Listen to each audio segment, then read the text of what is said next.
Welcome, everyone, to Women of the Military podcast. I'm really excited to have JoAnne Bass here. We were talking before. There's been lots of back and forth to make this interview happen, so I'm so excited to finally get a chance to talk to you and to share your story. So welcome to the show. Thank you, Amanda. I'm very, very excited to spend a little time with you. And I'm also excited that we did like zero prep for this. And so we don't know what we're going to say, but I find that those are sometimes the best conversations when we can just be real and have fun and just spend a little bit of time with your audience. So thanks for having me on.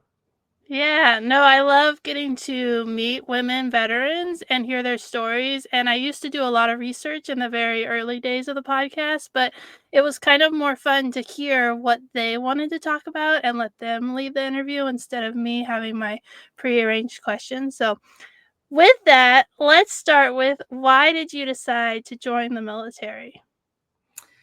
I have shared this broadly to numerous audiences, and I share, the very same thing, which is here I am, 18 years old, a senior in high school in Mililani, Hawaii, by the way, daughter of an Army warrant officer. And I actually started applying for colleges, right? And here I am applying for colleges. I get accepted to some. And what happens the year you graduate, like you find out that, well, before you even start going to college, you start getting the bills for college. And it was then that I realized, like, my dad is very old school and he's not going to pay for my college. And so here come the bills. My dad's not going to pay for college. Then the notion of going to college set in, and I don't feel like I was quite mature enough yet. So I'll never forget, my dad always used to say 4 years in the military never hurt anybody. And so I thought, I'm going to join the Air Force. And I primarily decide the Air Force because being an Army brat, I watched my dad get up every morning at 4:30 and like do PT. And I thought, well, that's not for me. And so what's crazy is, right, like I get up every morning at like 4:30 now anyway, but I joined, the military thinking 4 years in the military never hurt anybody. I'll get my GI Bill. I'll get a bit more mature and figure out life. So it really was my dad being an Army soldier that helped me understand that there were different branches of service, and 4 years never hurt anybody. So I did that. But I tell people all the time also, Amanda, that I had a decision point at the 4 year mark on stay in, re-enlist. What do I do? And I only re-enlisted because I had a Honda Civic to pay for. And so anyway, the rest is history. About the 8 year mark, I really joined our Air Force, but that's my story. I love that. And I love that you focused on like the first 4 years and then you were like, well, I gotta pay for my car, so I guess I'll reenlist. And then that ended up leading Yeah. to a career in the military. And I think a lot of times people think you have to like decide day one like how long you're gonna stay, but it really is like life situations, family, and just figuring it out day by day. Absolutely. And I think just, one of the principles that I've always tried to hold true to, even today, is never forget where you came from. And so, because of that, I tend to have grace and understanding with today's recruits and today's service members that came in, because again, I didn't necessarily join for patriotic reasons, and I didn't necessarily reenlist for patriotic reasons. But at some point within a member's career, you hope that they actually understand what it does mean to serve and what it does mean to wear the uniform. And so I get it when people, come in and say, hey, I just want to do 4 years because I wanted to get out of my situation, or I needed to provide for my family, or whatever. Like, there's no wrong reason to serve your nation. Yeah, I get a lot of interesting responses with the like, why did you decide to serve? And sometimes people feel like, well, it wasn't patriotic. And it's like so many people joined because of the GI Bill or because they were looking for a different, life, or they were going to go to the academy and that's how they ended up.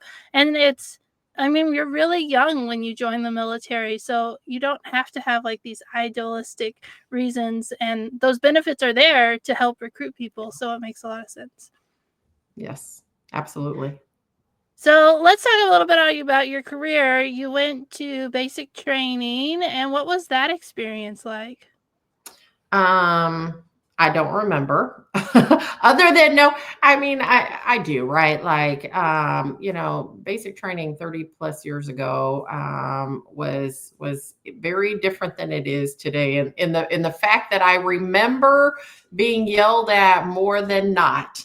I remember being deathly afraid of my senior airman and staff sergeant military training instructors. But what I learned now as I think back and reflect on what did basic training teach me, what it taught me is that I can come together with 30 to 60 other recruits who I don't know at all, who come from all different walks of life from different places across our globe.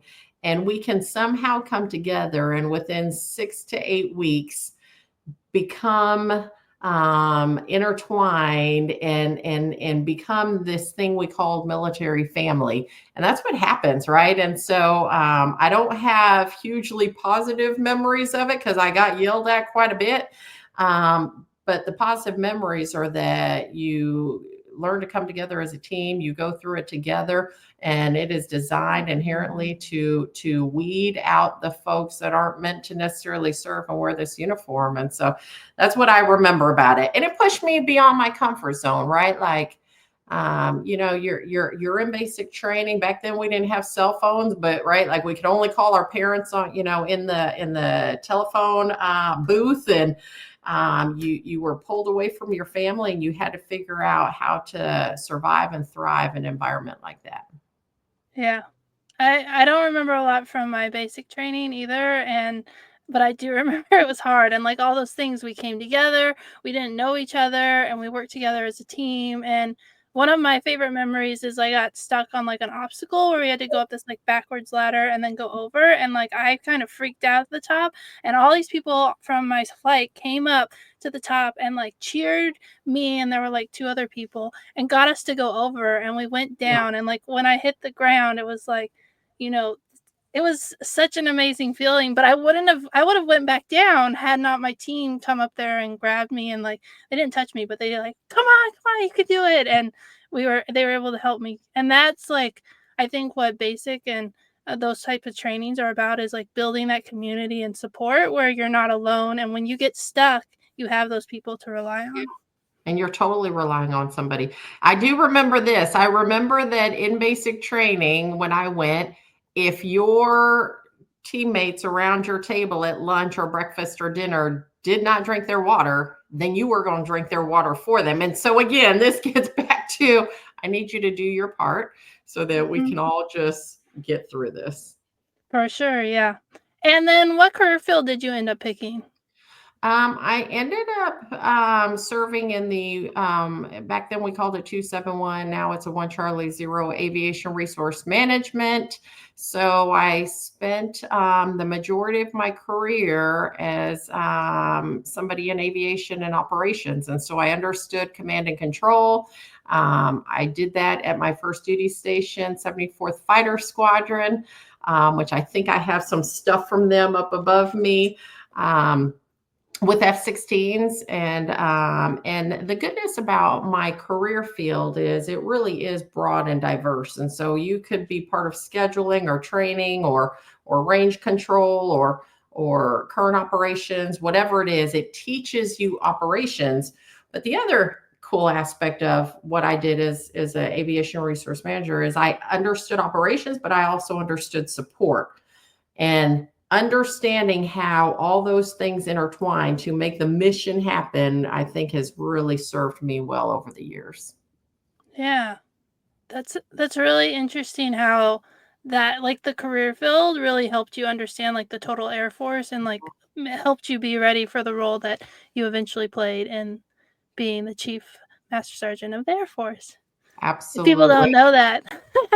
And you don't really realize, at least I didn't. I didn't really realize it at the time. And I don't know that I completely valued it. It wasn't until afterward, right after you go through all of your experiences and your assignments, that you can look back and say, wow, that's why I went through that, or that's why I learned that, or man, how helpful was that to understand ops and to understand support, to understand how missions happen, to understand the flying community, the jump community, and all these other things were again extremely helpful.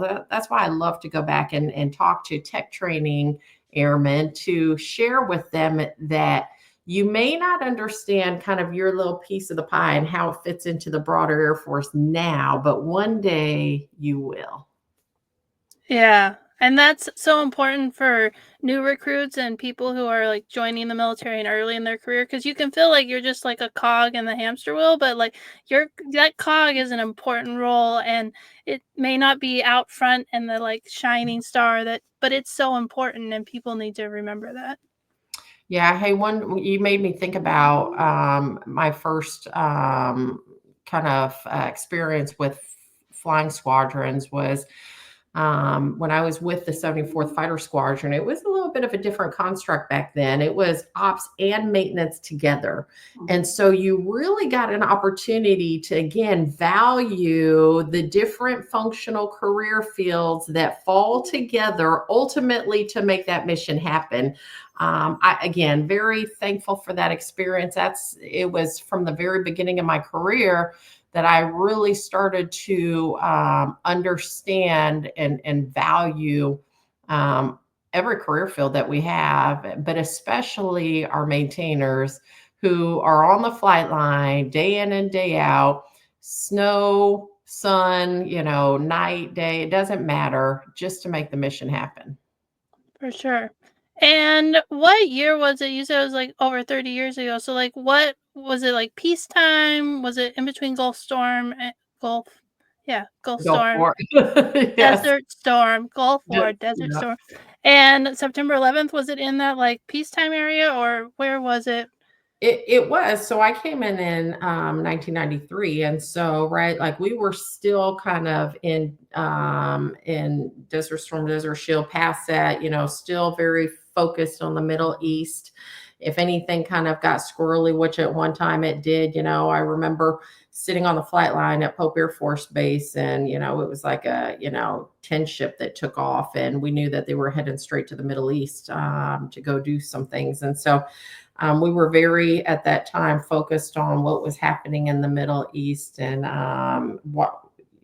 yeah, it was a very influential part of my life and career to understand how the strength of the military and the strength of the Air Force, how it really does impact national security.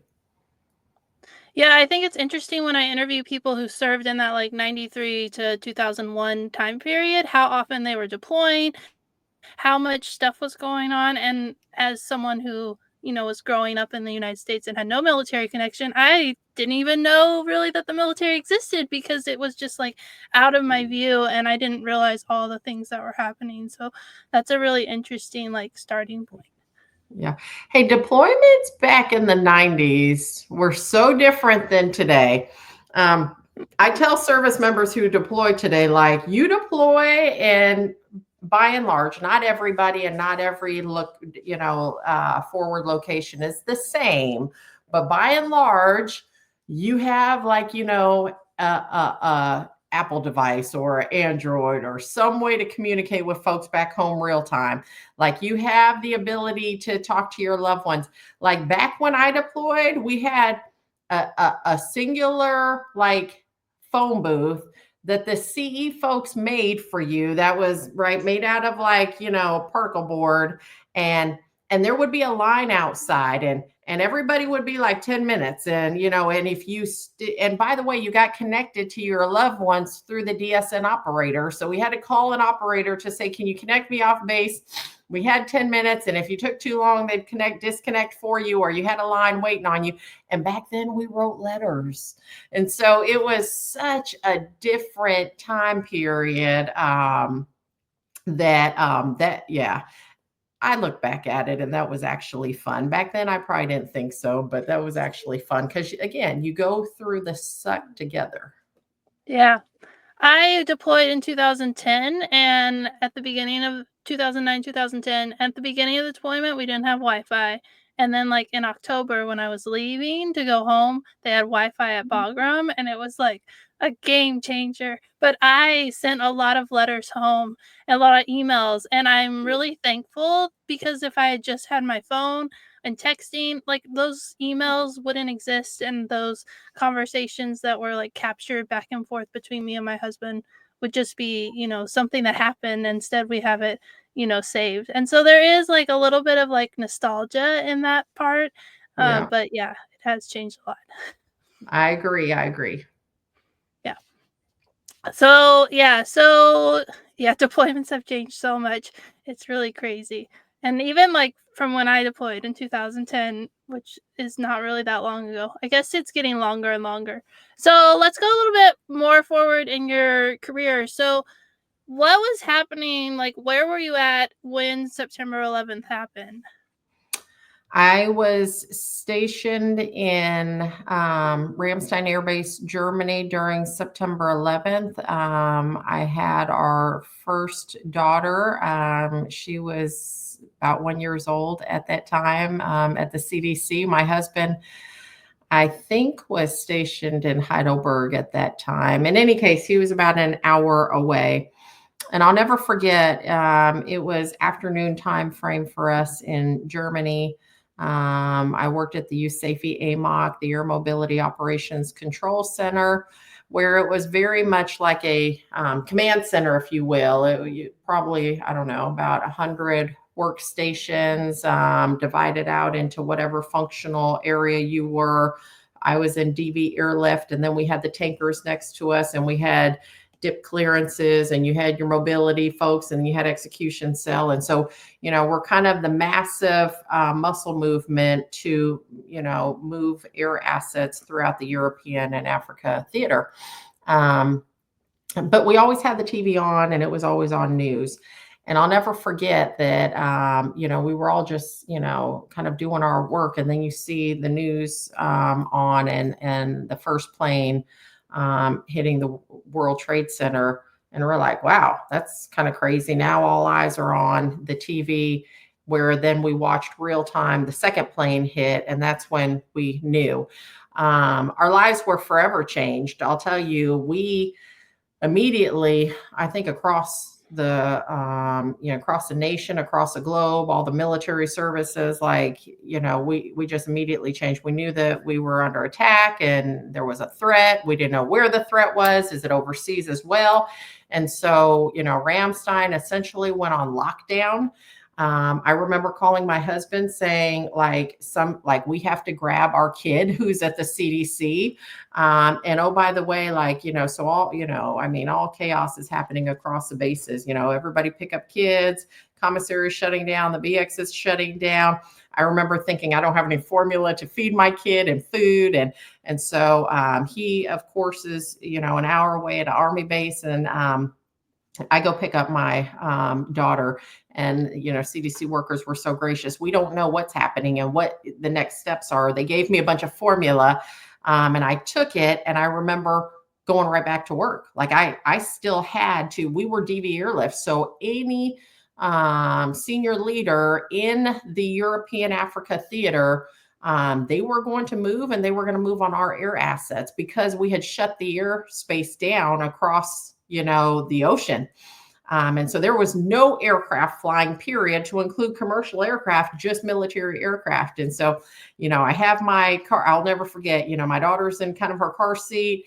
I bring her back to work. I kind of put her under my desk, and like, I'm jobbing. We're trying to figure out, which senators are in theater, which senior leaders, how do we get them across the pond? They're being called back. Like, it was chaos. And from that day on, for several weeks, it could have been months, but for several weeks, it was 14, 16-hour days for everybody, not just me and my career field and my unit, really for everybody to get onto the installation. And we just lived, maybe 15 minutes away. I mean, it took like an hour and a half, and so you would see people parking cars outside of the gate trying to walk onto the base because it was just a forever changing um, you know, tragedy that happened across our globe. And how, like, you're dual military, your husband, he was in the army, and then you had a little girl. Like, how did that dynamic work? And you were in a foreign country. It Yeah. wasn't like you were in the United States and, like, maybe you had, like, family close, but, like, you were in a foreign country. Like, how did you guys figure out how to make all that work? The same way every other dual working single parent does it, you figure it out. Like I mean, I tell people like in the military, we are the masters of figuring it out without a playbook. I don't know. We probably took turns. And this is where the military family and the military community really does mean something. It's not just words, right? We had to weigh in and rely and lean on our neighbors, childcare providers, like anybody who would be there to help us. A family care plan came in handy, even though I used to be grumpy about having to fill that out, right? Like so, it was like you just figure it out, you come together, and that's I think that really is the beauty of kind of the American spirit, the American grit, is when things get tough. It doesn't matter if you know each other or if you like each other, like we have a way of bonding together to help our brothers and sisters. And so it must have been a combination again of me and my husband taking turns and our military community really coming in to help us. Amanda, I just do want to say something about that because being military members, sometimes we can be proud and we don't like to ask for help. And I'm very much like that. And so sometimes what I have to tell everybody is you have not because you ask not. And so this, we can't be so proud that we can't ask for help from our neighbor, even if we don't know them. Like people want to help people. And when you're sitting in a position where you feel like you're stuck or woe is me or why is this happening? Sometimes it's because we aren't willing to humble ourselves and just say, hey, I'd love some help. Yeah. I always, when I'm thinking of, because as a military spouse, I learned very quickly that I needed help. I was a new mom, my husband was gone, and like I needed help. And it was hard for me. And so I would always say to myself, what would you say if your friend came to you and asked for help the way that you're asked? I would be like, oh, I'm so happy you asked me. Let me help you. What can I do? And so sometimes I would get stuck in my head and be like, oh, people, but then I would look at it from like, how would I help a friend if they were in this situation? And then my whole attitude shifted. And so I think if you're struggling with that, that's what I always try and do. I mean, I told you that I'm training for a marathon. My husband's traveling and I'm running 18 miles tomorrow. And while I was running today, I was like, I probably should like tell someone because usually my husband's watching me run that I'm going to be running in case something happens because he's not around and I need to rely on the community that I have, and that's just like a simple thing, but just to have those checks and balances and rely on that community. I love it. Hey, Amanda, that's big time inspiring. So for the people who are listening and your audience members, who are like, I would never run a marathon or a half or a 10K or a 5K, I would say never. Um, I was about to turn 40 years old in Germany, in fact. And I remember my girls played softball, and one of the softball moms hit me up and said, hey, I'm prepping for a half marathon. We should do it together. And I was like, no. Like, why would I want to run a half marathon? I'm almost 40. Like, I don't like doing even 3 miles. Like, what would make you think that? And so, I don't know. The weekend passes and I don't know if I'm hitting midlife crisis, but I was like, I'm just going to do it. And I, Googled how to run half marathon from couch to, half marathon in like 6 weeks. I end up running my first half again in my 40s. And then I became addicted. And so I, ran a ton of them. So to all the folks out there who are like, I never want to run a full like Amanda, never say never. It's good for you. Yeah, it's a big commitment. A half is fun. A marathon is a lot more training Yeah. and a lot harder, but I am really excited about Oh, running for the race. sure. So, so let's go Well, back good. to your Very story. I just find it so interesting, like I like how you were like, we just figured it out. And I think that's like such good advice for military families, military members. Like, if you want to do something, just figure out a way, uh, and ask for help. I like that you added ask for help. So, yes. are there any other like high points or like turning points in your career that you think really like, led you? Was there a person or a situation that helped lead you to where you ended up, or was it just a natural progression? Um, I, I don't think that it was a single person or anything like that. Instead, again, I get back to, community is everything. People always ask me, like, did you have mentors? Did you have sponsors? And what I say to that is, I had a lot of mentors. What's interesting is they probably never knew that they were my mentor. Again, I grew up a little bit old school where people mentored you, people mentored many people because it was just the right thing to do, was to kind of put somebody around your arm and just kind of show them the ropes. And so I had so many mentors throughout the years who I never asked, will you be my mentor? I just watched them or I just listened to them. Some mentored me in kind of the career space. Some I watched and I appreciated how they would communicate and talk or write. Some mentored me because I thought, man, that's like the kind of parent I want to be.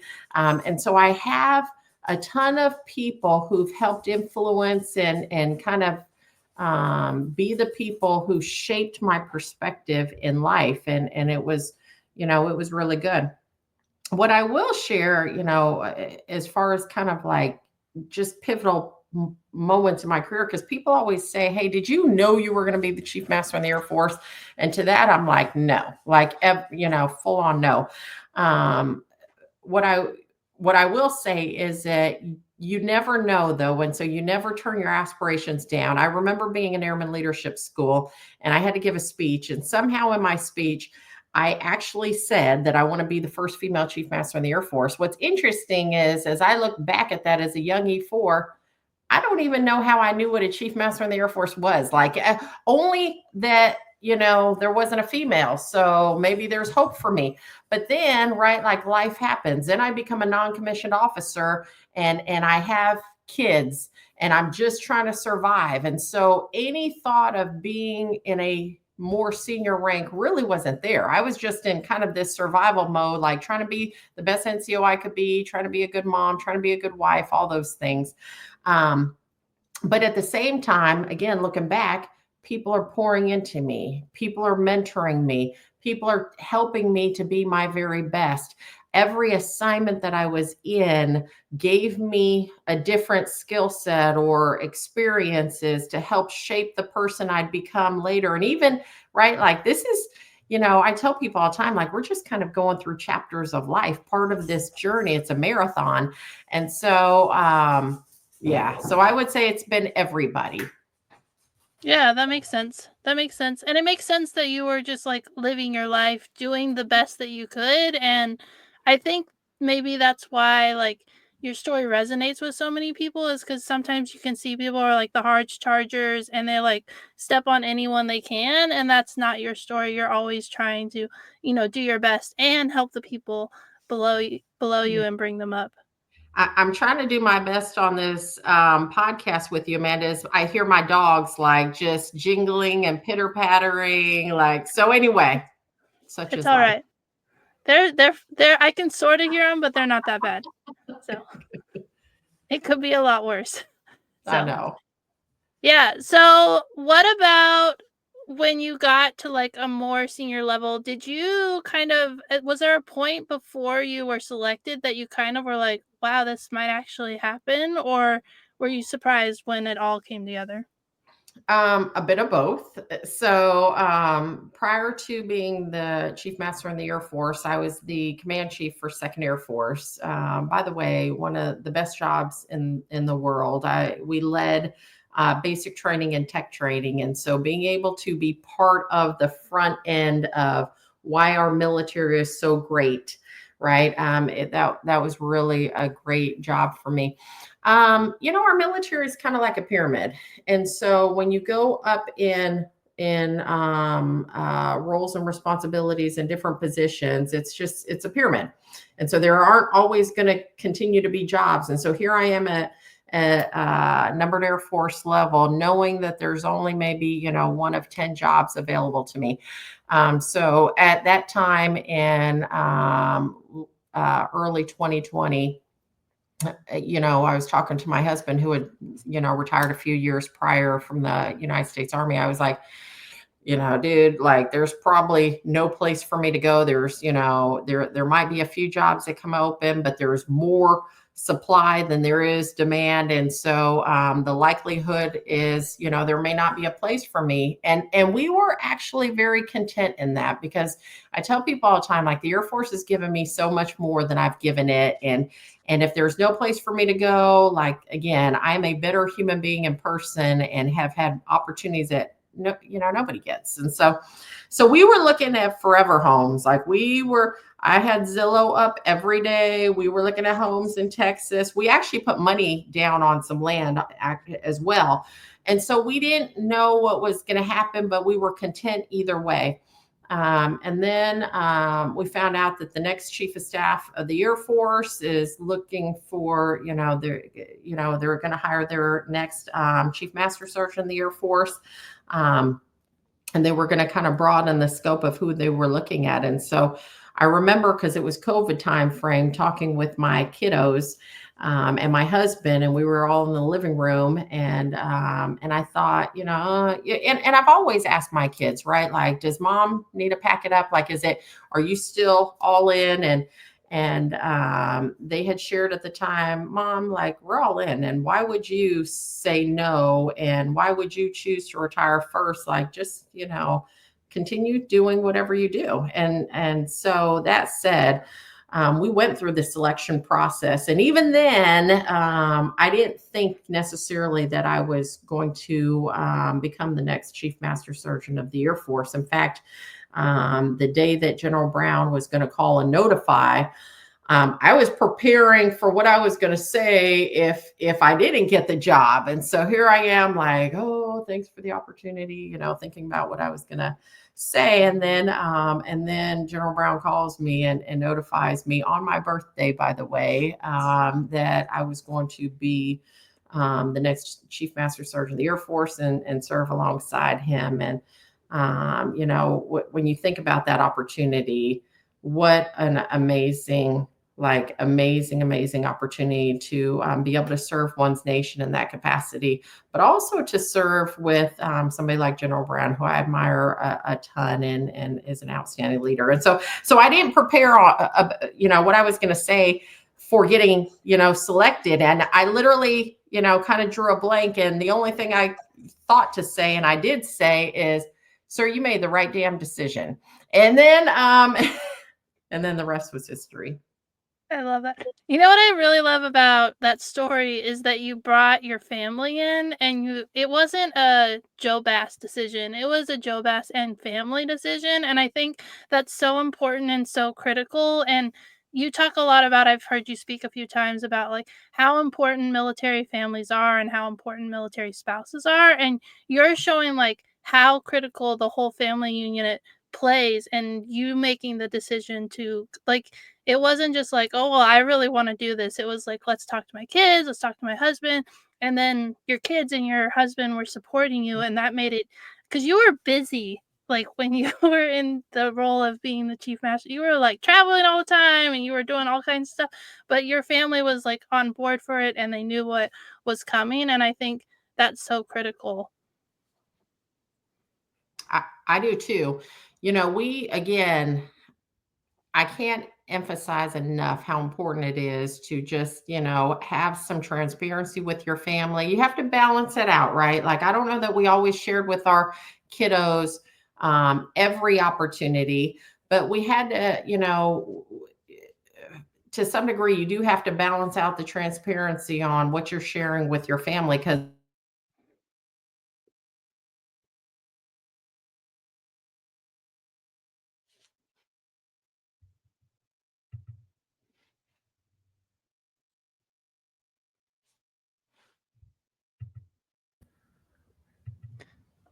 My Are we internet, I back? think, yeah, we're good. So, yeah, I Okay, think, very good, very good. yeah, we were talking So about so family. anyway, absolutely.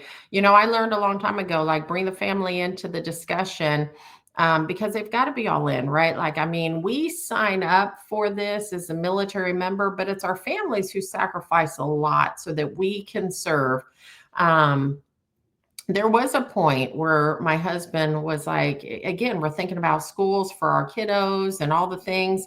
There was a point where my husband's like, well, maybe we'll just go on to Texas and you can go to DC. And then I was like, 100% no, right? Like, there's no way I can do a job this important and not have my family there, right? Like, to kind of bring everything together. Like, if your family's not with you, I mean, that is a part of you. We've done that life, by the way. So we knew from experience when we were stationed at different places, um, how challenging it could be.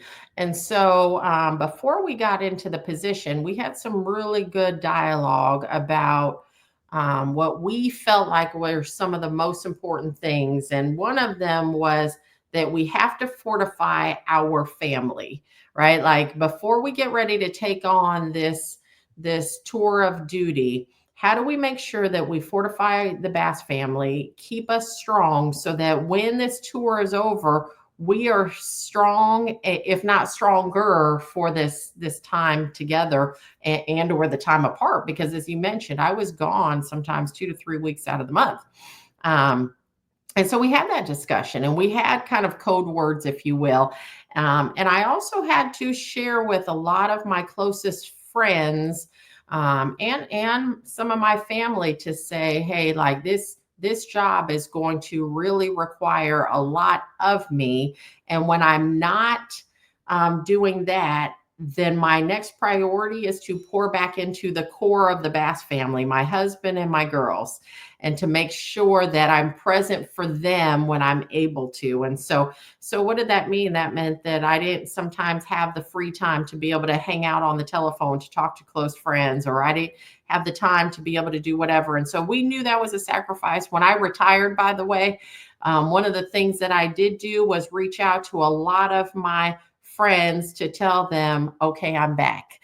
And now I have an opportunity to get back to being able to be a good friend to you, a good sister to my sisters, a better daughter who's calling her mom and dad more often. And so, every different job or responsibility or position in life will require a different aspect of you. You just have to kind of be more, we all have to be self aware enough to know what that requires and what the sacrifice is. Yeah, and it sounds like you did a lot of prep work with your family and yourself to know what would be required. So it wasn't like you guys went into it and were like, "Oh, this is going to be so easy. There's not going to be any challenges." You guys were ready. You had code words. You even had like, different things so that you could get the point across really quickly. Yeah. Like, I really need your help without having to, not know how to say it because mom's so busy. We can't talk to her. No, we have these code words. So I think that's really great advice, especially for working moms and moms in the military, like to talk to your family before, especially a big job where you know you're going to be really busy and how you can prepare for that. Yeah. Yeah. Hey, and Amanda, one last thing. This is just a practical tip for anybody. Like, my family would take turns supporting me, by the way. Like my husband, would do his part, and he would go to some events with me, and he would do his part to take care of Air Force families and whatever. But there were a lot of times where, again, from a personality, he's tapped out and he's talked out and he's peopled out, and so he'd tap out, and then my, teenage daughter would come to events with me or do what, like, and what I've learned is to give my family grace. They give me grace. And so, whoever can do what, but I do my best not to put a lot of pressure on the family, because, again, do what you can, do what you love, and life's going to be okay. I love that. We're getting close to the end of the interview, and I did give you a heads up on my last question. But before that, is there anything that we didn't touch on that you want to cover from either your career or just your experience of leading the Air Force and what Anything, the floor is yours. Everything, Amanda. Like there, we could talk for a Okay. couple more. We could talk for a couple more hours. You know, I know. the key is what do your listeners want to hear? You know, what I will share with people is, you know, I learned this a long time ago that people always say, "Hey, what was your glass ceiling?" You know, as you became the chief master in the Air Force. And what I share with them is, I think people, you know, expect me to say, "Oh, this was my glass ceiling," or this. What my biggest glass ceiling was actually me, was my own self-limiting beliefs, right? Not thinking that I could be this leader or that leader or whatever. Some of it was system, you know, was because of the systems in place. Like I didn't see a lot of women leaders. And so because I didn't see a lot of women leaders, I didn't always equate in my brain that I could be that leader. You know, when I saw visions of strong leaders, they oftentimes look like folks like my husband, right? And so once I got out of my own way and got out of my own headspace, that is when I started to really thrive. And so, what I tell all of your listeners is you don't be the reason why you are not your best self. And then, maybe the last thing that I would share with folks is you got to run your race, right? Like every single one of us has kind of our own God-given talent and where we're supposed to be in life, right? Like not everybody is going to be a chief of staff of the Air Force, a chief master in the Air Force, a senator, a congressman, a doctor, a lawyer, a principal, right? Like it doesn't matter. Like every one of us though has a responsibility to ourselves, our families, and our communities to be the best version of us for whatever that is supposed to be. And so, you know, don't try to be me, right? You be the best you is what I tell people. And I think as leaders, though, and at all levels, it's important to know your people so that you can ultimately build the trust with them so that you can help them become the best versions of themselves. And then, from a leadership aspect as it relates to the military, I've always learned, you know, I don't get offended if people say, "Hey, I just want to serve and do 4 quick years." Like, that's okay. I don't care actually how long anybody serves. I know that sounds strange coming from a chief master in the Air Force, but all I want folks to do is to serve, to make their career feel better, to make their unit better, to make our Air Force better. And then I want you to continue being your best self, right? And if that's in or out of uniform, I'm okay with that. Thank you for being part of the 1% that says you'll serve. I love that. I think that was perfect, and I think I love the glass ceiling because I think the military teaches you, like, you can do more than you ever thought possible, at least that's what it taught me, and so, like, having the ability to, like, teach yourself that by going through hard things in the military and then, like, not limiting yourself, especially yeah, there were so many, male leaders and very few female leaders or sometimes not even any. And so that could be a limiting thing, but we're able to do more than we think we can. And the military certainly allows us to break those glass ceilings for ourselves. So I like that focus. And I want to end the interview with advice for the next generation who are considering serving. So, what would you say to someone who's considering joining the military?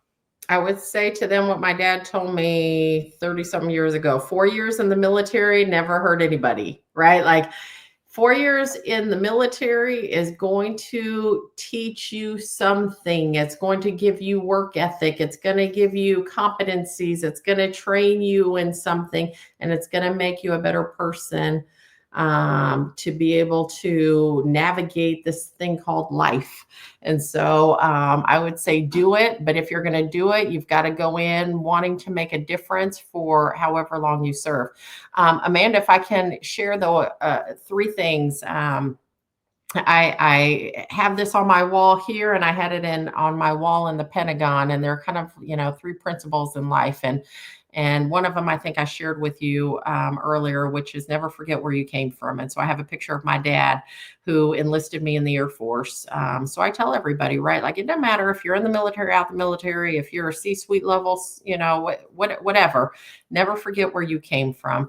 Two, I have a picture of Elizabeth Jacobson, the first female to be killed in Operation Iraqi Freedom and the first defender to be killed. But underneath her picture, it says, never forget your why. And what I think about that is like we are all going to have challenges in life, and we're going to all question, like, why am I doing this? Whatever this is. If you never forget your why, you're doing what you're doing, like that will help give you the sustenance to be able to keep running your race and to run it strong. And then the last picture I have is a picture of the Barnes Center at Gunner Annex in Alabama. And underneath that picture, I have a saying that says, never quit learning. And so, to all of your listeners out there, never quit learning. One of my goals every single day is to learn something new. And that's every day, whether I'm in the uniform or out. In fact, I feel like I've learned more outside of, taking this uniform off into this role of retiring. I'm learning so much every single day. So, to all of you, fill your brains with good stuff, read books, listen to podcasts, be careful, where you spend your time, and continue to be the best version of yourself that you can be, because we need you. Such great advice. Thank you for every piece of wisdom that you've shared and just for this conversation. I really loved getting to talk to you, to get to learn a little bit more about your story and how, you became the person you became through your military service. So, thank you so much for being a guest, and thanks everyone for Thanks, listening. Amanda.